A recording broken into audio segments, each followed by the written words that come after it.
Hello friends, ഇന്നത്തെ video വേറൊന്നുമല്ല.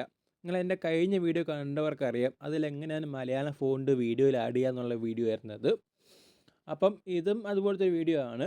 പക്ഷേ ഇതിനൊരു പ്രത്യേകത ഉണ്ട്. ഇതിലെ ഫോണ്ട് നമുക്ക് തന്നെ സ്വയം ക്രിയേറ്റ് ചെയ്യാം, സിമ്പിളായിട്ട്. അതിനായിട്ട് നിങ്ങളൊരു ആപ്പ് മാത്രം എടുത്താൽ മതി. ആപ്പിൻ്റെ പേര് ഇൻഫിനിറ്റ് പ്രിൻ്റർ എന്നാണ് ആപ്പിൻ്റെ പേര്. ഈ കാണുന്ന ആപ്പ് അത് ഓപ്പൺ ചെയ്യുക. ഓപ്പൺ ചെയ്ത ശേഷം ബ്ലാങ്ക് ക്യാൻവാസ് കൊടുക്കുക.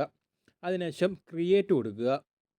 അതിനുശേഷം ഇങ്ങനെ ഒരു ഇൻ്റർഫേസ് വരും. ഇതിൽ താഴെ കാണുന്നൊരു ബ്രഷിൻ്റെയും ഒരു 2-3 റൗണ്ടൊക്കെ കാണുന്നില്ലേ, അതിൽ ആ ബ്രഷ് ക്ലിക്ക് ചെയ്യുക. ബ്രഷിൽ ഞാൻ ഈ കാണുന്ന ഈ ഒരു ഓപ്ഷൻ എടുത്ത് ഈ ഒരു ബ്രഷാണ് കൊടുക്കുന്നത്. നിങ്ങൾക്ക് ഇഷ്ടമുള്ള ഇത് എല്ലാം കൊടുക്കുക, എല്ലാ ബ്രഷും കൊടുക്കുക. ഞാനിപ്പോൾ സാമ്പിൾ കാണിക്കാനായിട്ട് ഈ ഒരു ബ്രഷാണ് എടുക്കുന്നത്. പിന്നെ നമുക്ക് അതിൻ്റെ ഒരു സൈസ് അഡ്ജസ്റ്റ് ചെയ്യാം. നിങ്ങൾക്ക് എത്രയാണോ വേണ്ടതെന്നുള്ളത് സൈസ് കൊടുക്കുക. ഞാനിവിടെ ഇപ്പോൾ ഒരു 30px കൊടുക്കുക. ഓക്കെ, കളറ് ഞാൻ ബ്ലാക്ക് തന്നെയാണ് കൊടുക്കുക ചെയ്യുന്നത്. നിങ്ങൾ ബ്രഷും കളറും ഒക്കെ സെലക്ട് ആക്കിയ ശേഷം ഇവിടെ ഈ മലയാളം എന്ന് നമുക്ക് എഴുതി നോക്കാം.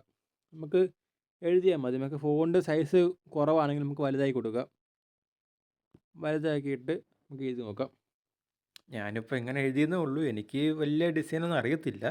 നിങ്ങൾ നിങ്ങളുടേതായ ഒരു ഇഷ്ടത്തിന് ഒരു ഡിസൈൻ അല്ലെങ്കിൽ എഴുതി കഴിഞ്ഞാൽ നിങ്ങൾക്ക് നിങ്ങൾ ആഗ്രഹിക്കുന്ന പോലത്തെ ഒരു ഫോണ്ട് ക്രിയേറ്റ് ചെയ്യാൻ പറ്റുന്നതാണ്. ഇതിപ്പോൾ സേവ് ആക്കാനായിട്ട് നിങ്ങൾ മുകളിൽ കാണുന്ന 3 ഡോട്ട് ക്ലിക്ക് ചെയ്യുക. അതിനുശേഷം എക്സ്പോർട്ട് എന്നുള്ള ബട്ടൺ കണ്ടില്ലേ, അത് ക്ലിക്ക് ചെയ്യുക. അതിനുശേഷം PNG ആണോ എന്ന് ഉറപ്പുവരുത്തുക. PNG അല്ലെങ്കിൽ PNG ആക്കി കൊടുക്കുക, എന്നിട്ട് സേവ് കൊടുക്കുക.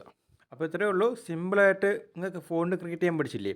അപ്പോൾ ഇനി ഇതെങ്ങനെയാണ് വീഡിയോയിലും ഫോട്ടോസിലൊക്കെ ആഡ് ചെയ്യാമെന്ന് അറിയണ്ടേ. അത് ഞാൻ അടുത്ത വീഡിയോ ആയിട്ട് ചെയ്യാം. അപ്പോൾ എല്ലാവർക്കും വീഡിയോ ഇഷ്ടപ്പെട്ട് ലൈക്ക് ചെയ്യുക, ഷെയർ ചെയ്യുക, സബ്സ്ക്രൈബ് ചെയ്യുക. Okay, by.